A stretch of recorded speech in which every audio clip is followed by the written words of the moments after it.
दोस्तों नमस्कार। पूरी दुनिया को ट्रंप के डिसीजन का इंतजार है कि किस देश में किस प्रोडक्ट पे कितना टैरिफ लगाया जाएगा। अब सवाल इस बात का है कि इतना घबराहट क्यों है पूरी दुनिया में। कारण बहुत सिंपल है। दुनिया का सबसे बड़ा कंजम्पशन सेंटर अगर कुछ है तो वो अमेरिका है। और दूसरी तरफ ट्रंप साहब की परेशानी ये है कि जिस तरह से जो टैरिफ अगर नहीं लगते हैं और जिस तरह से ट्रेड डेफिसिट है, अगर वो जारी रहा तो अमेरिका की आर्थिक स्थिति बहुत खराब हो जाएगी।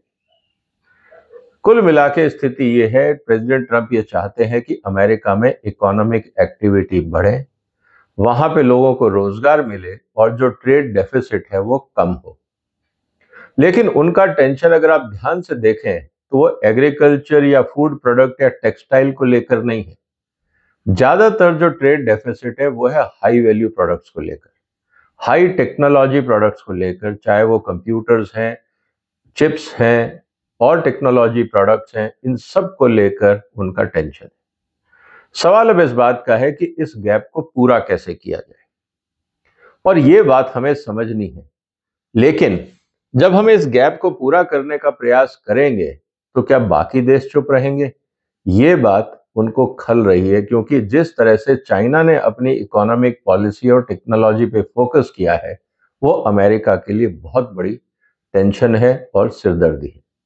अब उन्होंने टैरिफ के साथ साथ कुछ और ऐसे निर्णय लिए हैं जिसको जानना जरूरी है। ये इसलिए भी जानना जरूरी है क्योंकि भारत में भी हम चाहते हैं कि हमारा ट्रेड बढ़े, लेकिन हम क्वांटिटी पे ध्यान दे रहे हैं, क्या हम वैल्यू एडिशन पे ध्यान दे रहे हैं? सवाल आज इस बात का है। और वैल्यू एडिशन भी किस तरह का। इसीलिए दो केस स्टडीज में आपके सामने रख रहा हूं कि चाइना ने क्या किया और अमेरिका ने उसके जवाब में क्या किया और भारत कहां है, यह समझना बहुत जरूरी है। इसीलिए दोस्तों आज का ये पूरा वीडियो देखिएगा, थोड़ा लंबा भी हो सकता है लेकिन ये आंकड़े जरूरी है। जो अमेरिका का ट्रेड डेफिसिट है वो करीब 1.2 ट्रिलियन डॉलर का है, जो अपने आप में काफी ज्यादा है। ट्रेड डेफिसिट जो चाइना का है वो 418 बिलियन डॉलर था 18 में, जो घट के रह गया है करीब 300 बिलियन डॉलर। कहने का मतलब है कि 100 बिलियन डॉलर कम हुआ है करीब 6 साल में। पूरी तरह से कम क्यों नहीं हुआ, यह समझने की बात है, क्योंकि ये जो 300 बिलियन डॉलर है ये वैल्यू एडेड हाईटेक प्रोडक्ट है। अब value added high tech product America China से इंपोर्ट कर रहा है, इसका मतलब क्या है? इसका मतलब ये है कि अमेरिका में टेक्नोलॉजी के रिलेटेड जो इंडस्ट्रियलाइज होना चाहिए था वो नहीं हुआ है, और ये सबसे बड़ी चिंता की बात है। Trade deficit between Mexico and Vietnam has also grown. अब यहां से आप लो एंड बेसिक कमोडिटीज खरीदते हैं जिसमें बहुत ज्यादा हाई टेक नहीं है, लेकिन डे टू डे कंजम्पशन के आइटम है, चाहे वो टेक्सटाइल है, चाहे डे टू डे जो इस्तेमाल आने वाली मेटल की चीजें हैं, हाउस होल्ड आइटम्स हैं, ये वो चीजें हैं। ओवरऑल जो ट्रेड डेफिसिट है अमेरिका का वो 100 देशों के अगर हम देखें से ज्यादा में है। इसका मतलब यह है कि अमेरिका पूरी दुनिया से आयात कर रहा है, जिस तरह से निर्यात होना चाहिए था वो नहीं हो रहा है। थोड़ा अगर हम और डिटेल में देखें तो चाइना से करीब 300 बिलियन डॉलर, मैक्सिको से करीब 170 बिलियन डॉलर, यूरोपियन यूनियन से करीब 235 बिलियन डॉलर, वियतनाम से करीब 123 बिलियन डॉलर। वियतनाम हमसे बहुत छोटा है, याद रखिए। वहां पे ट्रेड डेफिसिट 125 बिलियन डॉलर का है, हमारे यहाँ मात्र 45 बिलियन डॉलर का है। कनाडा करीब 63 बिलियन डॉलर, और बाकी जो कंट्रीज हैं उसमें इंडिया आता है और हमारा करीब 45 बिलियन डॉलर है। इसका मतलब जो वियतनाम है वो हमसे ज्यादा एक्सपोर्ट कर रहा है और ज्यादा वैल्यू का एक्सपोर्ट कर रहा है। तो वियतनाम ने अपना इंडस्ट्रियलाइजेशन कैसे किया, क्या भारत को ये नहीं देखना चाहिए? हम वियतनाम से क्यों पिछड़ गए? वो ऐसा क्या प्रोडक्ट बना रहा है जिसको अमेरिकन मार्केट एक्सेप्ट कर रहा है, हम नहीं बना पाए। अब बात आता है, पूरा मुद्दा जो आता है वो है चाइना के साथ अमेरिका के कंपटीशन को लेकर। चाइना ने जब ये देखा कि अगर दुनिया में आगे बढ़ना है तो फोकस उनका एग्रीकल्चर नहीं है, उनका लो टेक्नोलॉजी एरिया नहीं है, चाइना बहुत क्लियरली जानता है कि अगर दुनिया में ट्रेड में डोमिनेट करना है, पॉलिटिकल डोमिनेंस चाहिए, स्ट्रेटेजिक डोमिनेंस चाहिए, तो आपको डिसरप्टिव टेक्नोलॉजीज चाहिए, कटिंग एज टेक्नोलॉजी चाहिए, R&D चाहिए।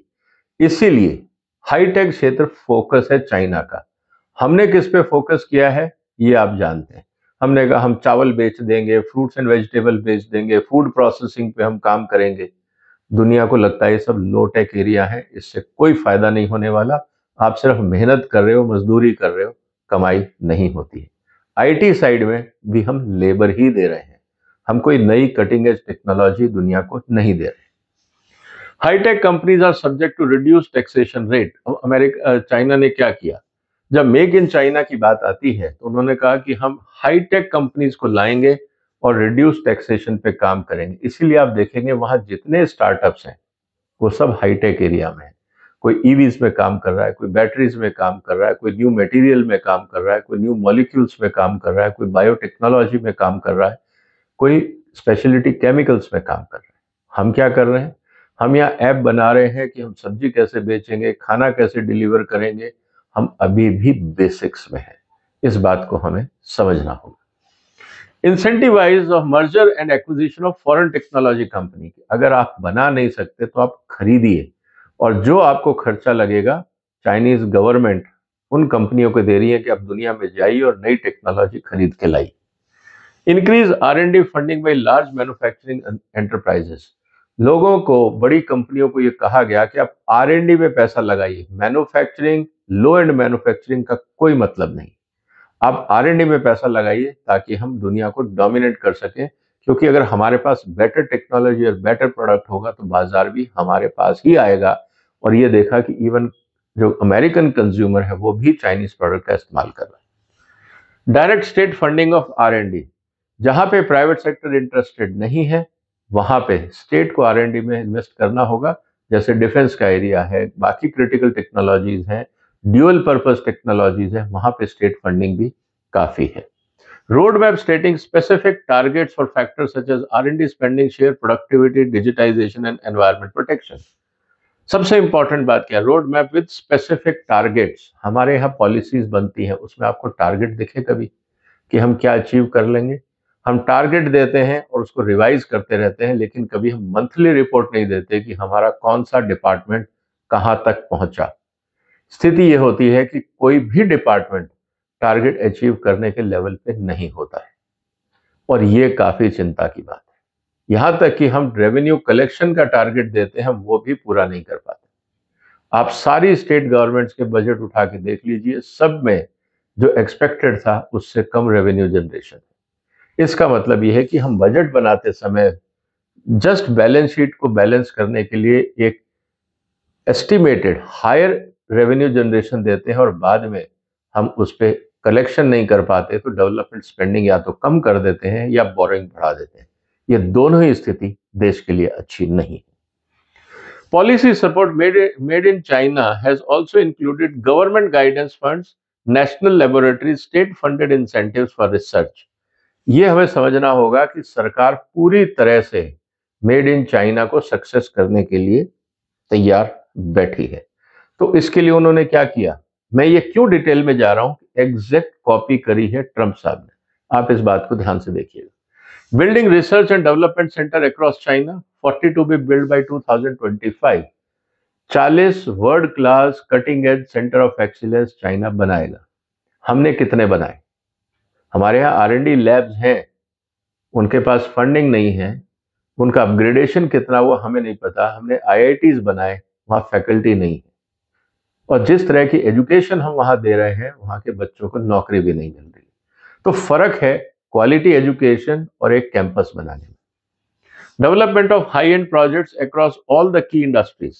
High and projects, not commodity. वो दाल मिलिंग पे खर्चा नहीं कर रहे हैं, राइस मिलिंग पे खर्चा नहीं कर रहे हैं, वो वेयर हाउसिंग की बात नहीं कर रहे हैं। ये काम तो बेसिक से है, तो अपने आप होंगे ही होंगे। जब से इंडस्ट्री ग्रो करेगी तो इन्वेस्टर्स करेगा ही करेगा। हमारे यहाँ पे हाई एंड में कितने प्रोजेक्ट्स आ रहे हैं, कितने इन्वेस्टमेंट्स हुए, क्या इसकी जानकारी भारत सरकार जनता से शेयर करेगी? Sustainable production and world wide leading green manufacturing practices. हम बात कर रहे हैं इथेनॉल के आगे हम बढ़ नहीं पा रहे हैं कि हम और कौन सी एनर्जी पे काम करेंगे। हाइड्रोजन पे हमने बात करी, लेकिन अभी तक कोई सक्सेस नहीं दिख रही। जो भी हो रही है वो पब्लिक सेक्टर यूनिट्स में है, प्राइवेट सेक्टर अभी तक बाहर है technically. Smart manufacturing including robotics and digitization, हम यहाँ पे बात कर रहे हैं एम्प्लॉयमेंट जनरेशन की, और दुनिया बात कर रही है रोबोटिक्स एंड डिजिटाइजेशन को लेकर। ये विरोधाभास बहुत घातक है। एम्प्लॉयमेंट होना चाहिए, लेकिन उसके लिए आपके पास स्किल होनी चाहिए। आप लो एंड इंडस्ट्री में अगर एम्प्लॉयमेंट जनरेट करेंगे तो इंडस्ट्री कभी सरवाइव ही नहीं करेगी, क्योंकि इन्फ्लेशन के कारण तनख्वाहें बढ़ानी पड़ेंगी, और जब तनख्वाहें बढ़ेंगी, वैल्यू एडिशन नहीं बढ़ेगा, वो कंपनी वायबल ही नहीं रहेगी। तो इसीलिए जब हम लो एंड लेबर क्लास की एम्प्लॉयमेंट की बात करते हैं, हम कहते हैं मनरेगा की स्टाफ दे दो, बाकी दे दो। हम स्किल अपग्रेडेशन की बात क्यों नहीं कर रहे हैं कि स्किल्ड मैन पावर को हम एम्प्लॉयमेंट देंगे, और सबसे इंपॉर्टेंट बात, वो कौन सी क्वालिटी का स्किल होगा, इसका पैमाना कहाँ है। इसके साथ new material production to be less dependent. अब न्यू मटेरियल इसलिए जरूरी है क्योंकि जो नई टेक्नोलॉजीज है, आप हाई स्पीड ट्रेन की बात कर रहे हो, आप fourth fifth six generation aircraft की बात कर रहे हो, आप अंडर वाटर टेक्नोलॉजी की बात कर रहे हैं, आप स्पेस टेक्नोलॉजी की बात कर रहे हैं, स्पेशलिटी केमिकल्स की बात हो रही है, नए प्लास्टिक्स की बात हो रही है, नए हाउसिंग कंस्ट्रक्शन की बात हो रही है, नए ब्रिजेस पे काम हो रहा है। इसके लिए अगर हम नया मटेरियल डेवलप करेंगे तो कॉस्ट ऑफ कंस्ट्रक्शन घटेगी, लाइफ बढ़ेगी, सेफ्टी स्टैंडर्ड्स बढ़ेंगे, मेंटेनेंस कम होगी। ये सब जरूरी है। हम आज भी टेंडर में L1 की बात कर रहे हैं, हम L1 में नई टेक्नोलॉजी को फैक्टर इन नहीं कर रहे। इस बात को हमें सोचना होगा, क्या हमारा टेंडरिंग प्रोसेस टेक्नोलॉजी को बिल्ड करता है या नहीं। और यही कारण है कि अमेरिका को चाइना से खतरा लग रहा है। और अब मैं इस पे आता हूं कि ये सब जब चाइना कर रहा है तो प्रेसिडेंट ट्रंप के दिमाग में क्या चल रहा है। उन्होंने ये कहा कि भाई देखिए, chips and science act combined with two by partition bills. सबसे इंपॉर्टेंट बात कही कि जब बाइडेन सरकार में थे, उन्होंने बिल पास किया, और उसमें उन्होंने 3 कानून ऐसे थे जो लागू किए, और उसका सिंगल पॉइंट पर्पस क्या था, aim is act is aimed at competing with China. इसका मतलब क्या है, अमेरिका को लग रहा है कि जिस तरह से वहां काम हो रहा है, हम पिछड़ रहे हैं, चाइना आगे जा रहा है। उनकी नींद उड़ी हुई है, ट्रंप साहब की भी नींद उड़ी हुई है कि जो डेफिसिट है वो तभी कम होगा जब हमारे यहाँ पे R&D और हाईटेक इंडस्ट्री आएगी। इसीलिए आज के प्रेजेंटेशन में मैं वही बताने वाला हूं कि ट्रंप ने क्या ऐसे डिसीजन लिए जो वहां हाईटेक इंडस्ट्री को अट्रैक्ट करेंगे। Endless frontier act design to boost investment in domestic high tech research, यही चाइना ने किया। Chips for American act design to bring semiconductor manufacturing back to US, यही काम चाइना ने किया। और इन सब बातों को, चिप्स एंड साइंस एक्ट को लेकर फोकस ये है कि हम अगर हाई एंड पे फोकस नहीं करेंगे तो हम पीछे रह जाएंगे। तो हुआ क्या, 2022 में जो बाइडेन ने कानून पास किया और क्या कहा, $280 billion in new funding to boost domestic research and manufacturing. $280 billion का खर्चा उन्होंने रखा है R&D के लिए। भारत सरकार के टोटल यूनियन बजट में $8 बिलियन भी नहीं है, हम 280 की तो बात नहीं कर सकते। सवाल इस बात का है कि हमारे यहाँ पे हम 5 से 8 बिलियन डॉलर भी रिसर्च में नहीं लगा सकते, जबकि हमारे कॉम्पिटिंग कंट्री जिनसे हम कॉम्पीट करना चाह रहे हैं वो $280 बिलियन लगा। चाइना का हमने देखा, और आज अमेरिका की देखते हैं। इसके साथ ही semiconductors with United States for which it appropriate is $52 billion. Semiconductor पे R&D पे 280 और सेमीकंडक्टर के अंदर $53 बिलियन लगाने की बात कही गई है। और अभी ट्रंप का ये कहना है कि करीब $100 बिलियन के हिसाब से वहां पे चिप इंडस्ट्री ऑलरेडी कमिट कर चुकी है।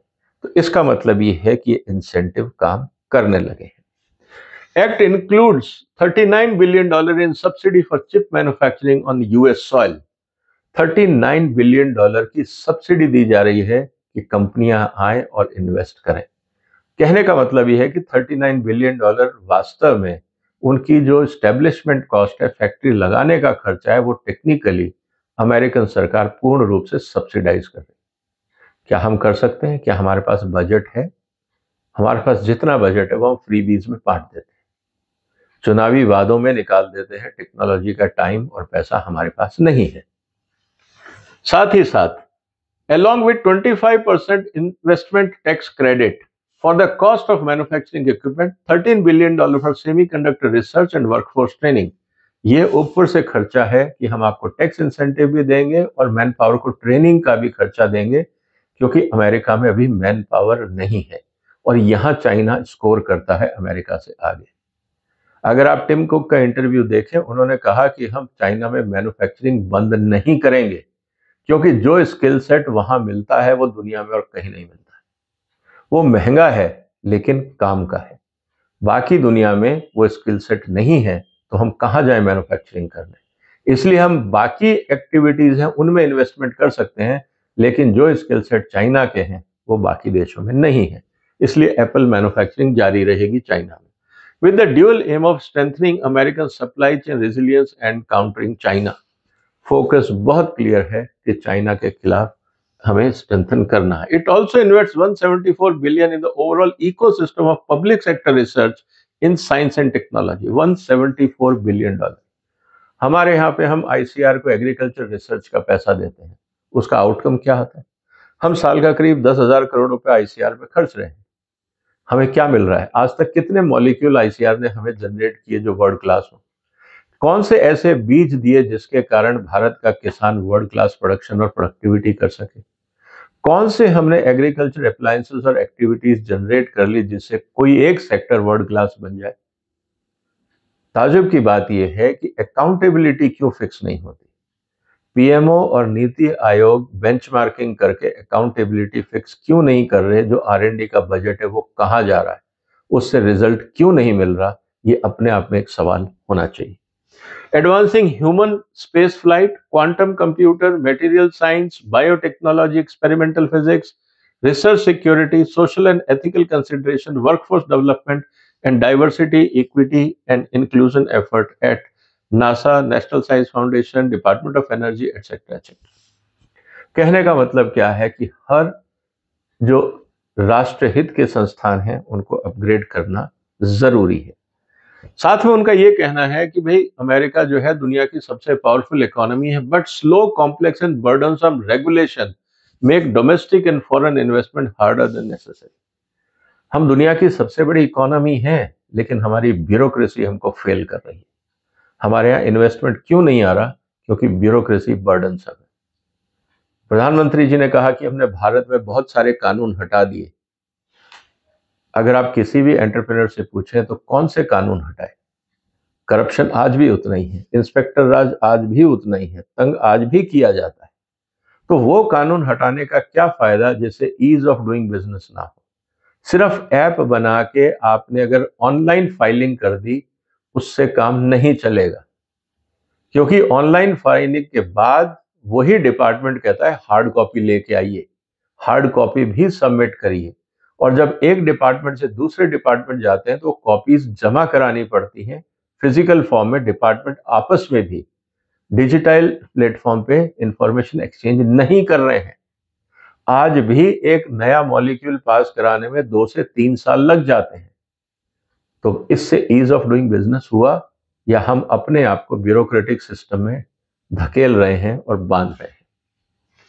एन इन्वेस्टमेंट एक्सेलरेटर जो अमेरिकन प्रेसिडेंट ने अनाउंस किया है, need to cut through the red tapes and ensure the business can quickly deploy capital and create jobs. क्या हमारे यहाँ पे इस तरह की बेंचमार्किंग हुई है कि कौन सा डिपार्टमेंट कितने दिन में कौन सी फाइलें क्लियर करेगा? क्योंकि फाइलें क्लियर टाइम पे नहीं होती हैं तो जनता को, इन्वेस्टर को स्पीड मनी देना पड़ता है, जिसको हम ब्राइब बोलते हैं, करप्शन बोलते हैं।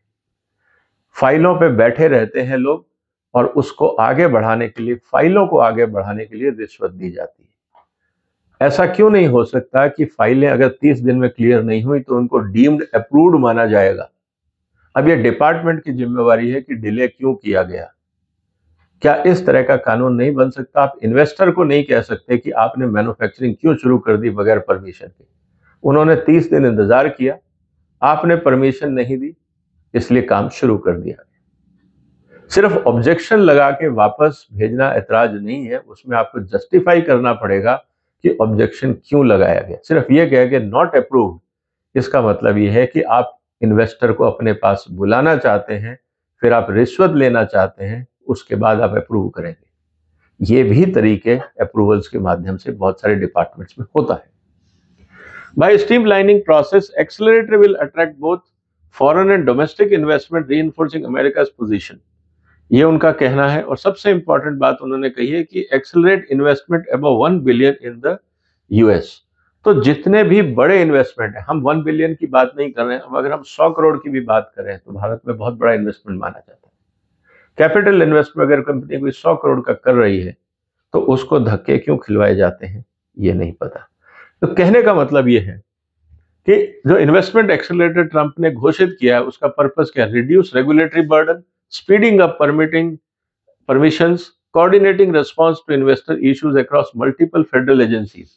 ये एजेंसी का काम है। सिंगल विंडो जो हम बात करते हैं, प्रॉब्लम ये है कि उस सिंगल विंडो से पहले कई दरवाजे आते हैं और हर दरवाजे को खोलने के लिए कुछ ना कुछ चढ़ावा चढ़ाना पड़ता है, और जब तक आदमी सिंगल विंडो तक पहुंचता है तब तक वो हिम्मत हार चुका होता है। Increasing access to national resources, facilitating collaboration with national laboratories. हमारे यहाँ पे प्राइवेट सेक्टर और नेशनल लेबोरेटरीज के बीच में एमओयू कैसे होगा, इसको लेके ही विवाद हो जाता है। वहां पे भी इस बात को लेके पॉलिसी इश्यूज आ जाते हैं कि प्राइवेट सेक्टर अगर कोई चीज को फास्ट ट्रैक करना चाहता है तो सरकारी लैब्स ये कहती है हमारी पॉलिसी, हम इसके आगे आपके लिए कोई हेल्प नहीं कर सकते। अब ये ट्रेजेडी है, इसको कौन रिजॉल्व करेगा? Working with 50 state governments and their economic development organization in each case according to the applicable law. अगर सिंगल विंडो दिल्ली में है, या ऐसे अगर हमने हर स्टेट में सिंगल विंडो के डिपार्टमेंट बना दिए और अगर 4 जगह से अप्रूवल लानी है तो इन्वेस्टर क्यों दौड़े? विद इन डिपार्टमेंट एक कॉमन पोर्टल क्यों नहीं हो सकता जिसमें सारे लोग अपना कंसेंट दे दें और टाइमली कंसेंट दें ताकि इन्वेस्टमेंट्स आ जाए? इसका मतलब ये है कि एक्शन प्लान जरूरी है। और उन्होंने क्या कहा कि 30 दिन के अंदर, ये प्रेसिडेंट ट्रंप ने क्या कहा कि 30 दिन के अंदर मैं काम चाहता हूं, ऐसा नहीं कि पंचवर्षीय योजना होगी। The secretary of commerce in coordination with secretary of treasury and the assistant of the president of economic policy shall establish within Department of Commerce an office named United States Investment Accelerator।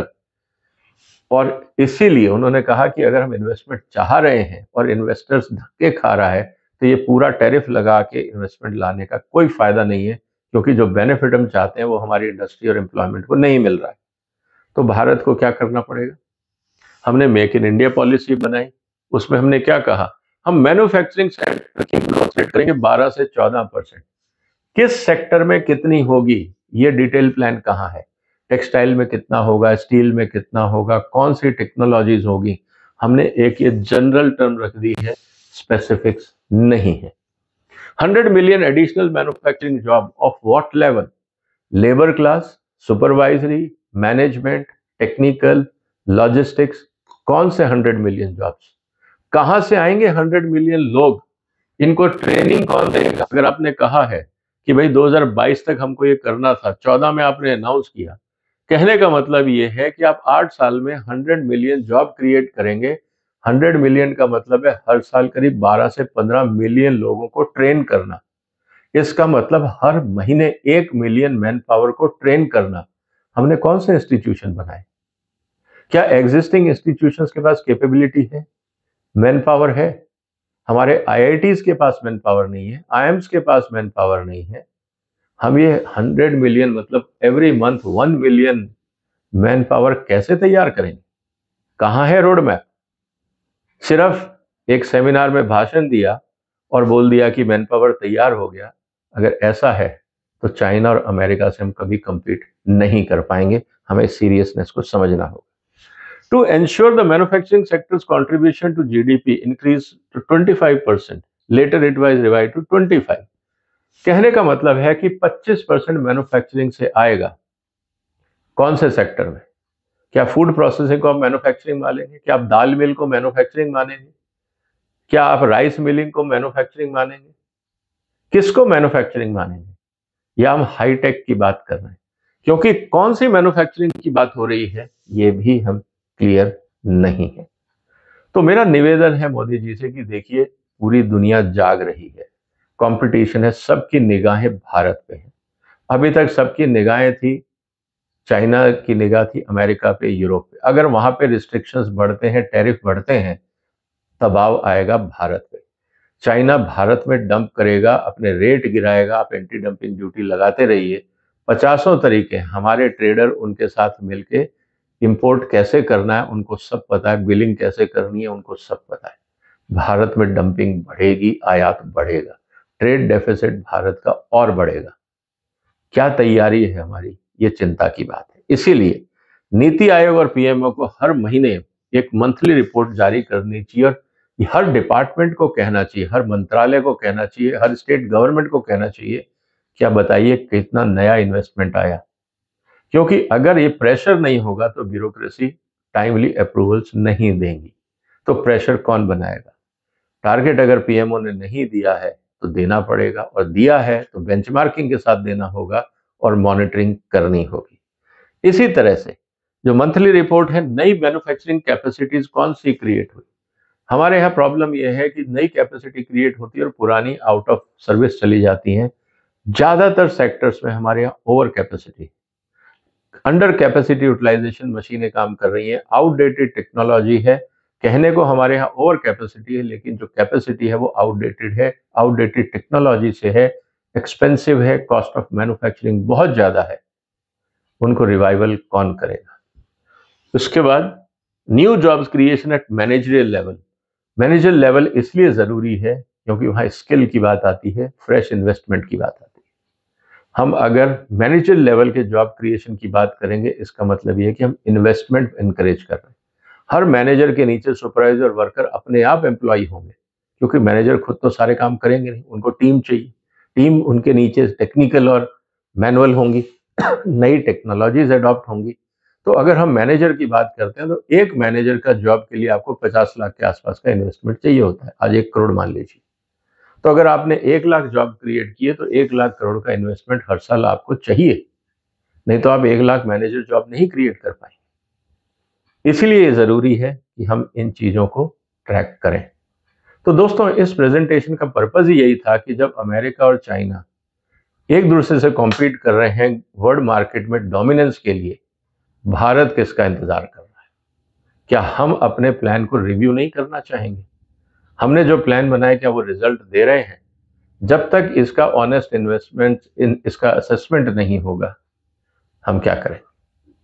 इसलिए दोस्तों, आपको क्या लगता है, क्या भारत में हम इस तरह के इन्वेस्टमेंट्स के लिए तैयार हैं। क्या हम चाइना और अमेरिका से कॉम्पीट कर पाएंगे। हम इस बात को लेकर खुश हो जाते हैं चाइना में स्लो डाउन हो गया। कहा जाता है ना कि हाथी कितना भी बैठ जाए फिर भी बहुत सारे जानवरों से ऊंचा ही होता है।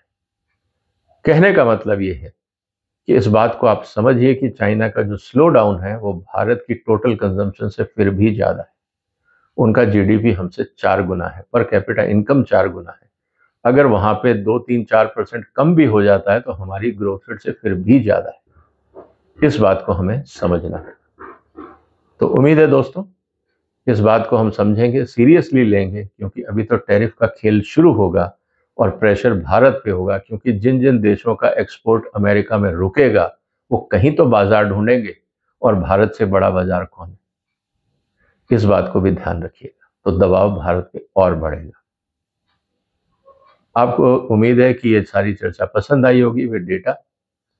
इस वीडियो को शेयर करिए, अपने जो भी कमेंट है कमेंट बॉक्स में लिखिए, हमें सपोर्ट करिए, इस चैनल को सब्सक्राइब करिए। फिर मुलाकात होगी एक और महत्वपूर्ण मुद्दे के साथ। तब तक अपना ध्यान रखिएगा। फिलहाल वंदे मातरम।